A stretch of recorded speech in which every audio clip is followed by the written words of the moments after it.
Pourquoi choisir Google Ads par rapport à tous les autres métiers que l'on peut exercer en tant que freelance? Alors moi, comme c'est le métier que j'exerce depuis plusieurs années, je vais te donner plein d'arguments en faveur de Google Ads et tout ce qui fait que selon moi, en fait, Google Ads c'est un des meilleurs métiers qu'on puisse exercer quand on est freelance.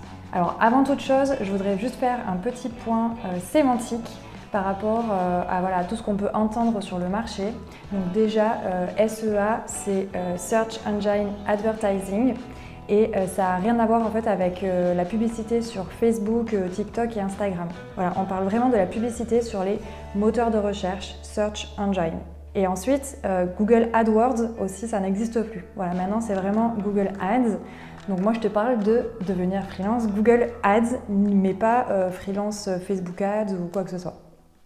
Donc alors déjà, le premier avantage qui selon moi est non négligeable, c'est que Google Ads, ça te permet d'avoir des revenus récurrents et pas d'avoir à chercher à chaque fois qu'une mission se termine un nouveau client.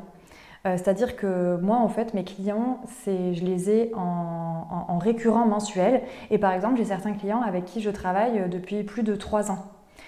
Donc en fait ça apporte une certaine sérénité d'esprit et ça permet de ne pas avoir à tout le temps faire de la prospection. Ensuite c'est un travail qui est très autonome. C'est-à-dire que moi j'ai très rarement des visios avec mes clients, je travaille quasiment pas avec des équipes, voilà, enfin, ça peut arriver quand on est freelance Google Ads, si on veut se développer, de monter une petite équipe.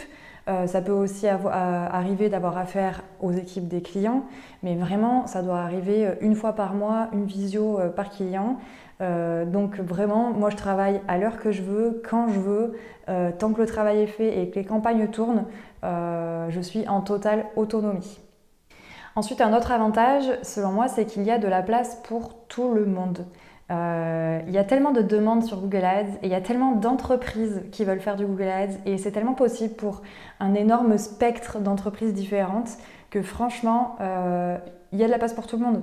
Et puis, il y a des gens qui sont freelance Google Ads un jour et qui ne le sont plus à un moment donné.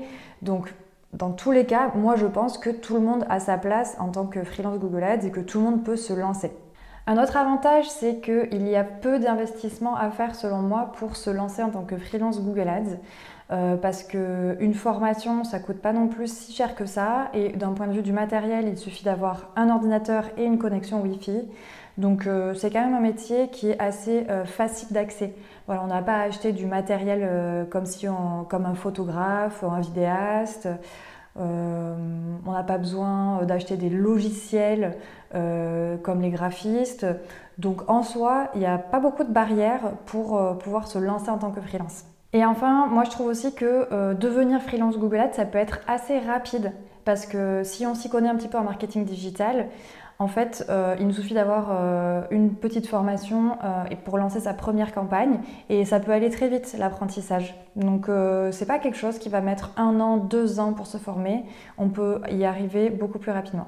Et avant de terminer cette vidéo, je voulais faire un petit focus investissement parce que voilà, je vous ai dit qu'il n'y a pas beaucoup de barrières à l'entrée pour devenir freelance Google Ads.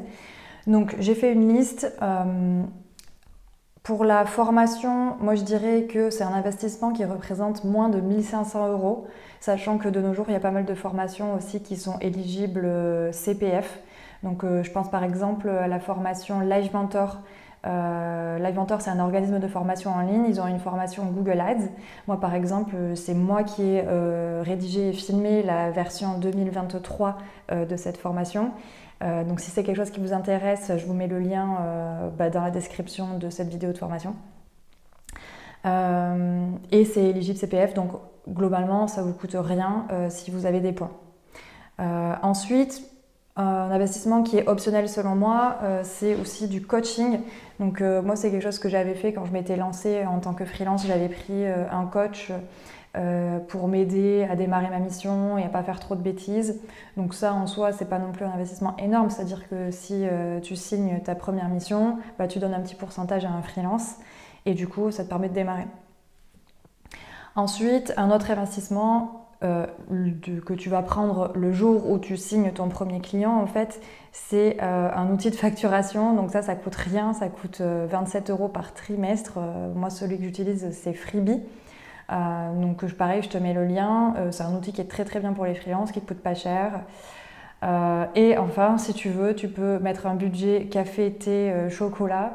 Mais en soi, tu vois, pour démarrer, c'est une formation à moins de 1500 € qui peut être payée par le CPF, un outil de facturation et peut-être un petit peu de coaching. Moi, j'avais payé, je sais pas, je crois que j'avais payé 250 € ou 300 € pour un petit coaching. Donc voilà, c'est vraiment pas cher, moi j'ai envie de dire, pour démarrer un métier qui va te permettre de gagner pas mal.